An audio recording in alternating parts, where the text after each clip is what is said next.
All right, ladies and gentlemen, welcome back. No honking horns, no people dancing in the streets, but still no proof of life. Apparently, what we saw today was some phony pictures that were said to have been taken today, but we know they were not. Remember Chucky from the NFL, that John Gruden, the guy who got kicked out of the most racist professional sports league in America because he was too racist? Or because he put it on paper or in Yeah. an email or whatever he did. Moron. But yeah, John Gruden and Cankle's McTaco Tits were said to be playing golf, but then we go look at the picture and it's from earlier this month. So yeah, no proof of life. We don't know if Cankles is still alive or what he's doing in there with his McTaco Tits. So, again, his Project 2025, people keep rolling right along, and they've got their sights set on Chicago. So let's talk about it.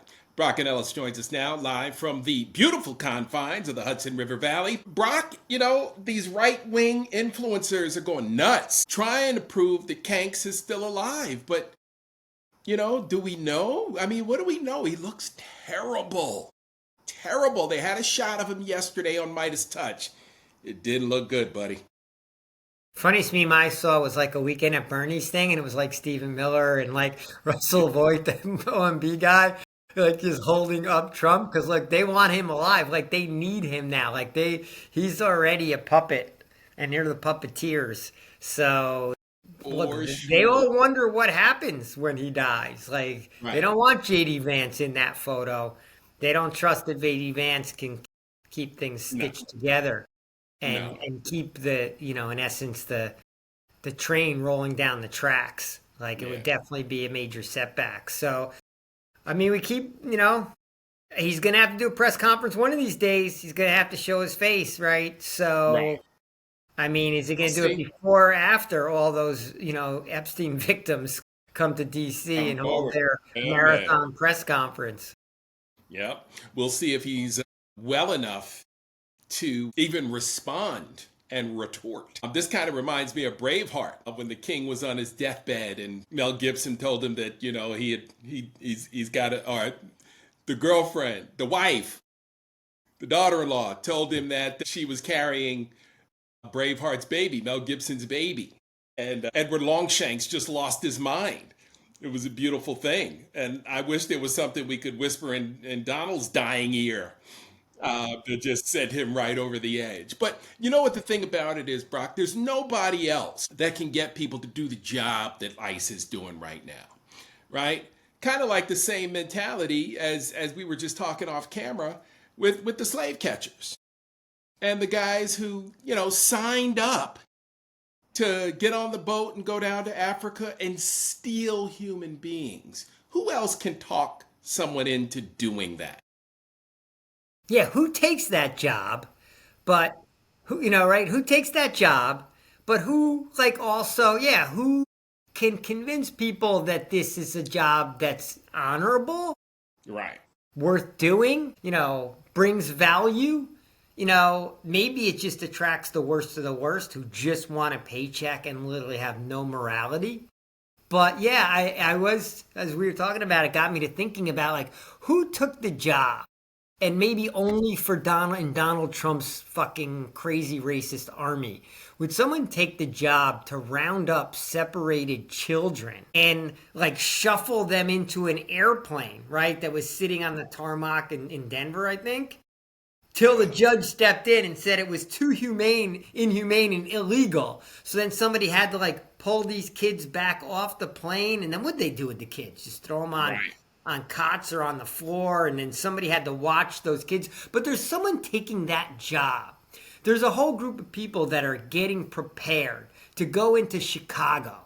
What? To round up some illegals, to go grab some brown people and tackle them on the street and throw them in the back of a van and, cart them off to a concentration camp, right? There's people that are taking that job proudly and feel like they're doing the right thing for their country.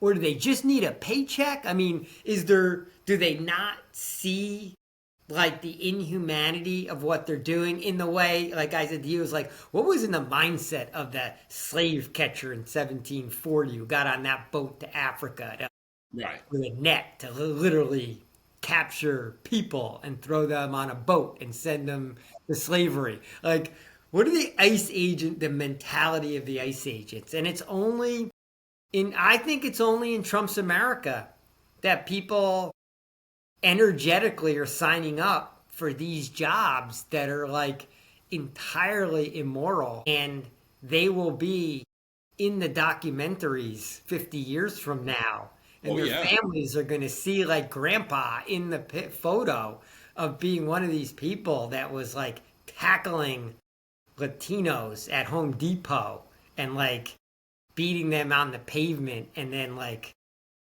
Mm. shoving them in the back of a car, like head first, like to parts unknown without notifying any of their families, and then shipping them off to countries unknown.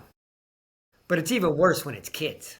Yeah, man. And aren't some of these guys parents? Even the Proud Boys, aren't they parents? I mean, aren't some of you? Don't some of you folks have kids? Aren't there kids in your family that you care? Like, I don't. I don't. Again, what kind of human being are you that can pull a screaming child away from a screaming mother and not have any remorse and sleep good at night and look yourself in the mirror? I mean, it is just disgusting. Now, look, like you said, since the 1700s, we've been doing this, right? And looking down our nose. Remember, at one point, I was just 3/5 a man. That was the law, right?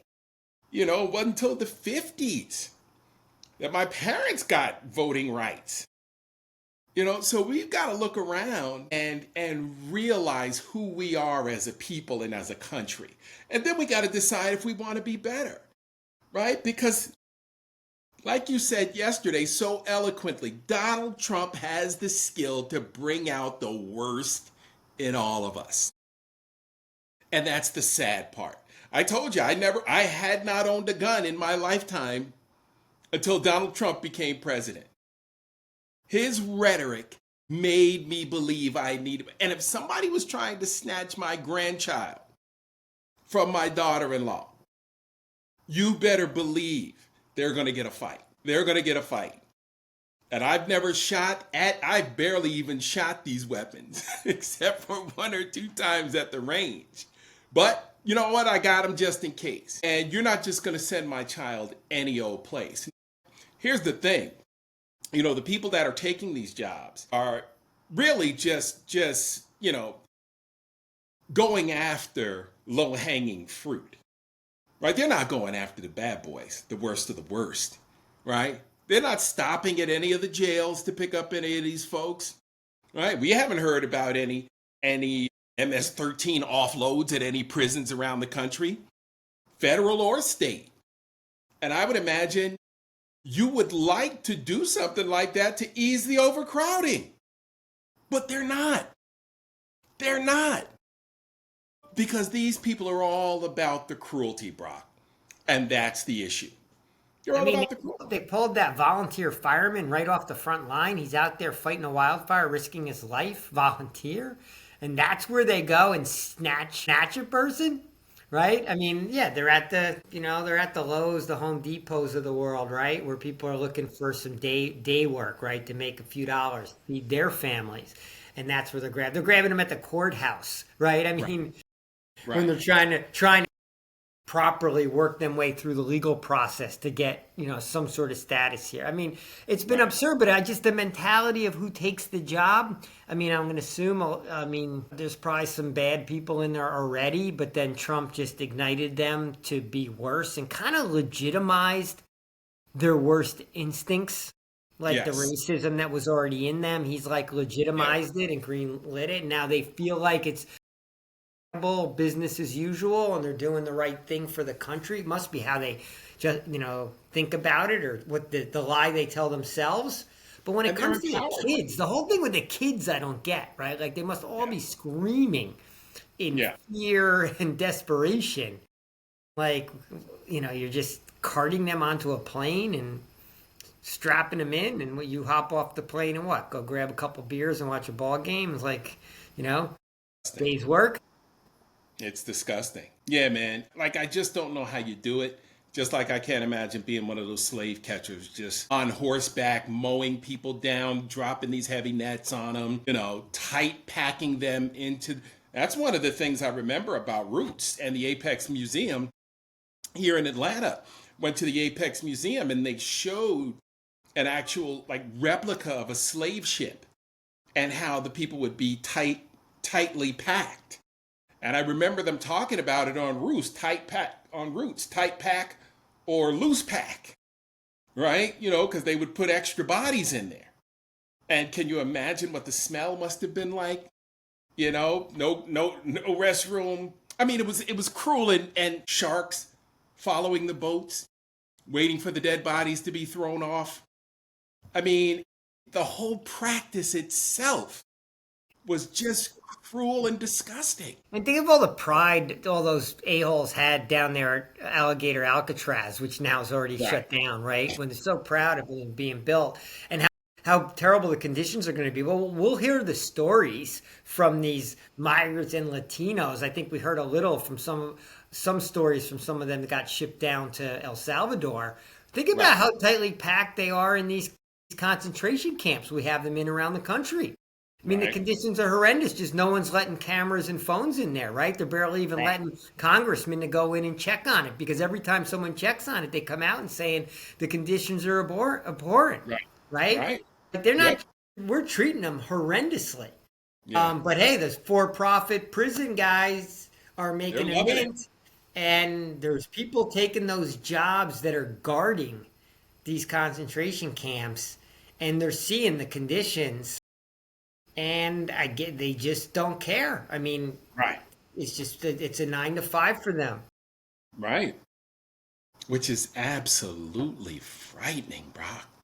Like, how do you inflict that kind of pain on another human being here in America in 2025? I mean, like, what must have gone wrong through the course of your life that's how you feel about another human being, a neighbor, somebody from the community that you live in? I met a guy a couple weeks ago down in the Dominican Republic. He was an Army veteran, combat veteran, had seen considerable combat time in Afghanistan, and he was working in Atlanta for ICE. And when Donald Trump came in and started, laying down all these rules, laws, what have you, he got out and relocated. He's now an expat in the Dominican. And he said he's never coming back to the U.S. I'm glad he walked away, because I was about to say, you're just not hearing stories. I mean, look at all these CDC officials that resigned because they refused to actually just enact RFK's lunacy on people's health. And now they're making a lot of noise, right? They were out in writing op-eds and a lot of interviews over this weekend about how detrimental RFK is. I was about to say, I haven't really heard stories of ICE agents or DHS or National Guardsmen who are just refusing the orders that they're being given and making some noise about that and being like conscientious objectors or, quote, whistleblowers, or just walking away. But I guess you ran into a guy who did do that. I'm glad to hear some people are doing it, because what I worry is they just seem to be hiring more and more of these agents running around, like a Gestapo. Sure. Like I said, I always thought about, like, who took the job of, like, working on the trains that sent all those Jews to concentration camps? Like, who had the job of pushing them into the train and then closing the door, knowing you were sending them off to death, right? Like, that was what you did during the day. Emotionally, how'd you distance yourself from that and still be a human being? And I think about that with the ICE agents. How do you go out there during the day and, like, with a net, capture people, throw them in the back of a van, probably beat them up a little bit along the way, and send them to a concentration camp that's just horrendous conditions? Right. And Brock, I told you this before, but visiting Dachau gave me a whole new appreciation for the Holocaust because of the enormity. Right. And this was only one location. This wasn't, the more notorious Auschwitz. This was Dachau, another satellite location around Germany. And it was as far as you could see with the naked eye, right? How big this property was. A lot of people worked there. A lot of Yeah, employees. A lot of people are involved in it, but they were all disgraced in the end. And I get it. ICE isn't. We're not mass murdering people yet. We're not mass murdering people, but we are putting them into horrendous conditions, and we're treating them at a subhuman level. Like we're yes, so outside the bounds of what we thought was our standard as right, Americans. Like we right, thought we were exceptional. We used to be about human rights. We used to right. be like policemen of the world that when shit like this would go on in other countries, like we would pressure them, we would put sanctions on them. We would be the ones fighting for humane conditions. And No now we're doubt, the ones that are inflicting it. I no mean, doubt. it's an embarrassment to be an American at this point in time because it's our country that's doing it. So we're Right. culpable. Yeah, and the culpability is not seeming to bother these folks. And again, it's because Trump keeps getting away with it, right? He keeps getting away with being able to, perpetrate these ridiculous, nonsensical, and cruel and inhumane acts on people. And there's no seems to be no one for us to turn to. Like there seems to be nobody we can say. Now the courts again are trying to stand up. They are trying to they stopped that plane from leaving with all those children on it out in Denver. But it's like who do we turn to for some sanity? To get some common who do we turn to? When it comes to just getting this country back right side up. And when Trump kicks, there's not going to be a lot of people coming to run to snatch people from their parents, like JD. My mother worked in social work for 35 years in northern Westchester. And taking people's children from their home was the most difficult thing she's ever done in her life. She will tell you that. And she couldn't keep people because they didn't want to do it. They didn't want to do it, Brock. I get it. Who wants that job? It's Who horrendous. wants to do that? Gosh, man. And, it's frightening. Again, it is cruel. And there are so many people now lining up to take the job because of the money.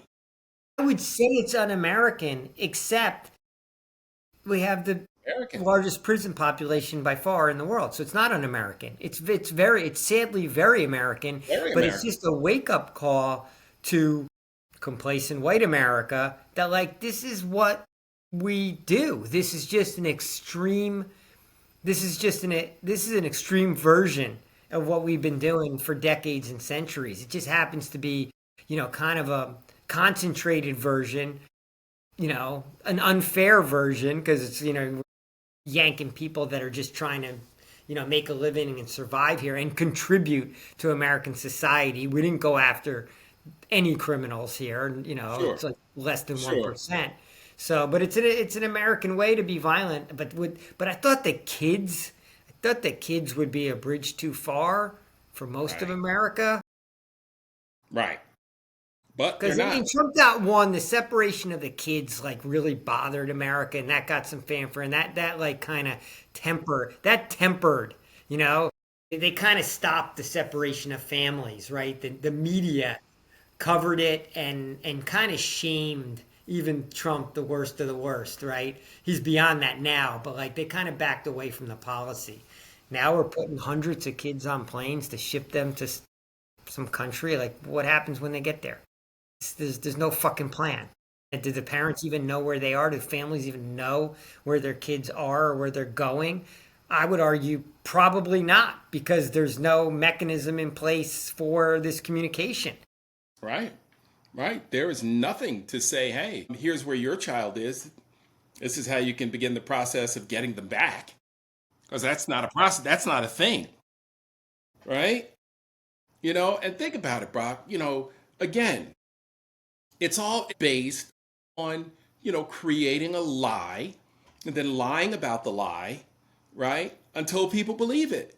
Yeah. And it's not Another that another hard. skill, another Trump's. Right. And it's not that hard to get racist white people mad at brown people, mad enough to go snatch them from their parents' arms. And that's what we're seeing, you know?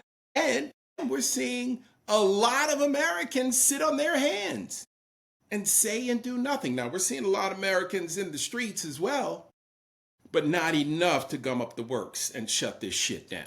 Not close to That's the enough. problem. I mean, once again, Chicago might be different. I don't know Right. where the white people are going to be in Chicago, but Chicago might be a little different.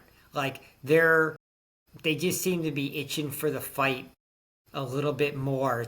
There's no surprise. It's not going to sneak up on them. Like they're getting prepared, and I think they're not having it. And I hope it becomes a big flashpoint. But we need white people to be out there and to be appalled and outraged and to not want to let it happen in their neighborhood.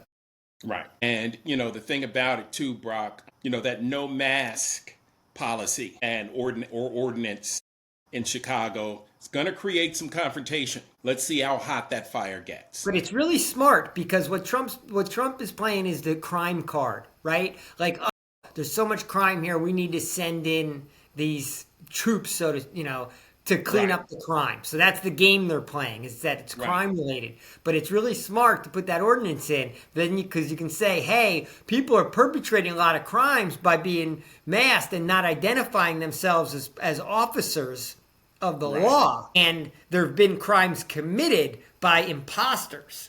So it's like Right. an anti-imposter. So you can take the high ground on crime and take away that argument by saying, well, yeah, okay, you want to deal with the crime. Well, they can't be masked because there's people in masks that are committing crimes also. So this all has to be above board. So it's a hard counter argument for ICE to make that they need to be Yep. masked.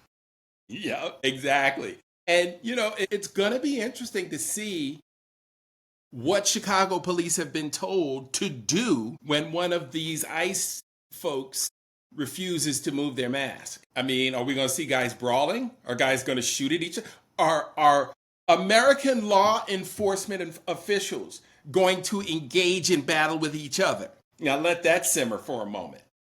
Well, it's a city policeman, right, against a federal agent. So I don't know if Against the a federal federal, I don't know agent. if the federal trumps them. But then again, we are, we are states' rights. The state of Illinois may be like, hey, Yep. don't trample on us. We have our state rules, right? Just like Yep. everyone wanted their state rules when it comes to reproductive rights. Okay, Yeah. well, we have the way we allow law enforcement, since you guys are saying you're law enforcement and you haven't declared war on Chicago. So yeah, it's going to be an interesting legal argument, right? It'll go to the courts, but I wonder how pissed are the people in the police force that's probably got a lot of brown people on it You know it. going like, hey, what are all these, basically white 3%ers, Proud Boy wannabes in masks coming to the city? Right. And try to tell us what to do. And try to tell us how to run our city. I mean, it's going to shape up to be a real battle, bro. And I, for one, I'm here for it. I got popcorn ready. I got popcorn on deck because this could be the flashpoint that we need to get rid of Trump. This could be the stressor that takes him out, Kankles McTaco Tits might succumb to the stress of a full-on battle in Chicago. If the people show up and they're back in the blue and they're saying, hey, get out of our city, and the people are flooding the streets and they're right there behind their police force, I mean, they could chase ICE out of town. Yes, sir. Because what's ICE going to do? Like, that gets us back to why we wanted to have a big protest in D.C. Are they going to Kent State it and just start firing into crowds? I don't think so. They want to go that far. They want to be, maybe there's a couple of them. I don't, it could get, it could go any which way, right? It could get violent pretty quickly. Right. It only takes one shot to get the ball rolling. No doubt. No doubt. And I think we're going to see something pretty quickly, right? They're not going to be able to just roll up into the city without their masks, then put them on later. Like, it's going to happen immediately. The confrontation is going to happen immediately. Right? Because as soon as those trucks start rolling in from Great Lakes Naval Station or from wherever they're coming from, people are going to be on the horn. People in Chicago are going to hit the streets because remember, we've seen some of the biggest protests out of Chicago. Remember some of these early protests that we had? Yeah, back when you were perusing Fifth Avenue and you were walking down with a coffee and a Danish. and there were four cops joining you with the coffee and Danish. Well, they had donuts. But, my point is, those were some of the biggest Yeah. turnouts that we saw Yeah. in Chicago. So, Chicago knows it has an issue with crime, right? And they've been dealing with it for a long time. This is nothing new. The gang violence there's a long history of it. And it's been reported. So, everyone's gone there to try to, figure out a way to put a stop to it, Yeah, right? well, it's actually, I mean, it's in decline. It's actually been improving, right? Yep. I mean, they Yep. argue that like all the states around them have lax gun laws, so people just go to Indiana, buy the guns, and bring them back into See Illinois. Kyle Rittenhouse. Yeah, it's shaping up to be a really, really interesting set of circumstances, hopefully, and maybe the Trump regime here, Kristi Noem, and all those, I'm home and made a mistake. Maybe Chicago was the wrong city to pick. Hmm. And, DC's made some pretty good noise, but, nothing, they've fought. They're out there in the streets. They're showing. Yeah. They're showing up. Chicago's really gearing up. Chicago's Right. really ready. And Chicago, they have a governor, right? DC doesn't even have that, right? They have a mayor, but and they see it coming, so they're ready for it. So we're going to Right. see. We're going to see. And we hope those ICE agents, these ICE agents, have a reality check on what their role is in America, and they Right. kind of realize that Trump is sending them down a path that they will never be able to recover from Never recover. in the Right. next version of America. They will always be those people that were out there in an Right. authoritarian way, Right. and they're not going to have great stories to tell the rest of their lives. So I hope they have come to Jesus moment ahead of that, and they Right. stand down quickly. I mean, I wish they would all just quit their jobs tomorrow morning, but that's not realistic. But hopefully when they get to Chicago, they'll stand down. Yeah. Yeah. Hey, you got any quick hits for me before we wrap up? With a quick hit, I was going to ask you, I mean, how bad a visual is it of China, India, and Russia all getting together without us in the worst political international relations regime in American history, when the whole world and the whole international economic scheme all worked to the favor of America, and we pissed it away in 8 months, and now we're pushing former enemies into bed with each other to work around us and set up deals around us, and our economy will take decades to centuries to recover from it. And it's Yeah. just horrendous. India is the largest democracy in the world, and we've pushed them into the arms of China and Russia And Russia. because their Modi, their prime minister, would not agree with Trump's lie that he had solved the war between Pakistan and India. He wouldn't play along with Trump's go along fucking with it. delusions. So that's my quick hit of the day. American decline as the other biggest countries in the world with the biggest populations, China and India, are getting together, figuring out how they're going to work better together while Right. we're over here tariffing everybody. Right. Right. And also creating an axis of evil with those three kind of getting together, joining forces. The rest of the world's kind of mocking us, laughing at us, and letting us know, hey, with Trump at the helm, you guys really don't matter because he doesn't know what the fuck he's doing. And that's what the rest of the world has realized. And why have Americans not come to that conclusion? I mean, the tariff is an easy enough issue to figure out on your own. Right? The big, beautiful bill. I saw a woman confronting Joni Ernst earlier today. Her son, special needs, right? Crippled by their family, right? They have no idea what they're going to do. And Joni Ernst had no time for her. No time. And their family financially will be destroyed in the rural area of Tennessee where they live, where they will no longer have the resources needed to properly educate and care for their child. And that's what's happening to the rural areas. We just talked about him wanting to shut down the affordable housing policy that pertains to rural areas. He's hammering his base and doesn't care. Two things, yeah, that's the number one trending thing, right? I see on my feed of YouTube, TikTok, whatever. Right. The discussion of farmers and rural Americans that are the regret and just like whether it's healthcare, economics, or now it's housing, right? So there's, that just, I'm sure I'm not the only timeline that's just being flooded with those MAGA regretters, right? Right. That I didn't vote for this. I didn't Right. vote for this types. Like, yes, you did, but okay, keep going. We're listening now. We're listening to you. We're listening how Right. tough it is. We're listening to how tough it is for you.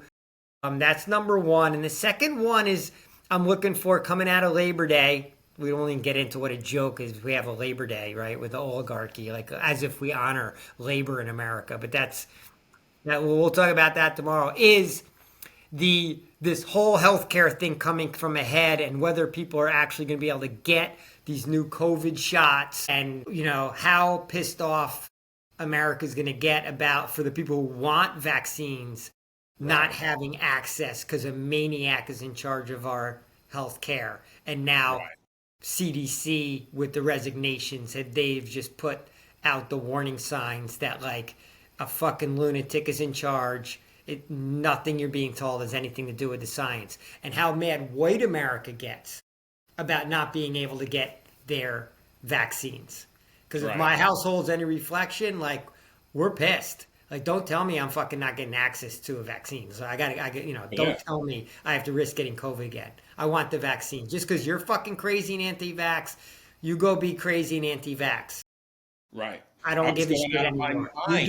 You do you. Don't tell me I can't get access to the best healthcare that I can get. Yeah, I was going out of my mind trying not to get COVID because of my asthma.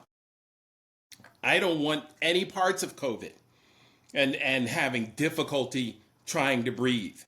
I've had pneumonia and couldn't get up a flight of stairs. So I want no parts of COVID. So I need my vaccine and I should be able to get it as an American citizen in 2020 Yeah, because it's fucking the five. best healthcare, best science healthcare on it. Just because some fucking lunatic has decided that he thinks, is just coming out of left field with Right, conspiracy theory shit. It doesn't mean right, 340 million Americans, right. should lose access or most of them. So yeah, that's another thing that's going to come to its head in September because there's supposedly a new vaccines coming out that deal with the new strains. And then, is the message going to be no, you can't get it unless you're over 60 with like 1,001 conditions. Right, right. That's gonna So, yeah, that's gonna be another interesting fight, you know? Circle the wagons on that one. Because we saved millions of lives with those vaccines, with the speed with which that vaccine came through. But Donnie Kankles McTaco Tits doesn't want to take freaking credit for it. no, no, Fine, because his don't. crazy, because his crazies are anti-vax.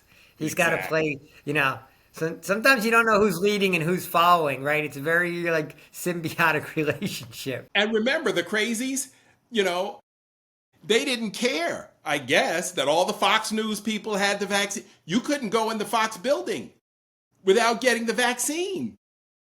So all the crazies that told you the vaccine was a mess had already been vaxxed.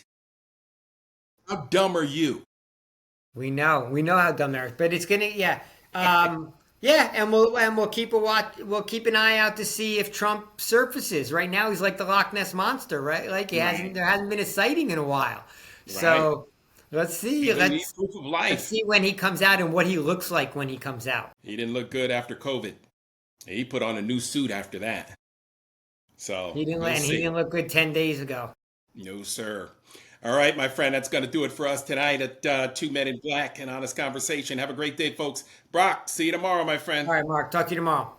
All righty. Peace.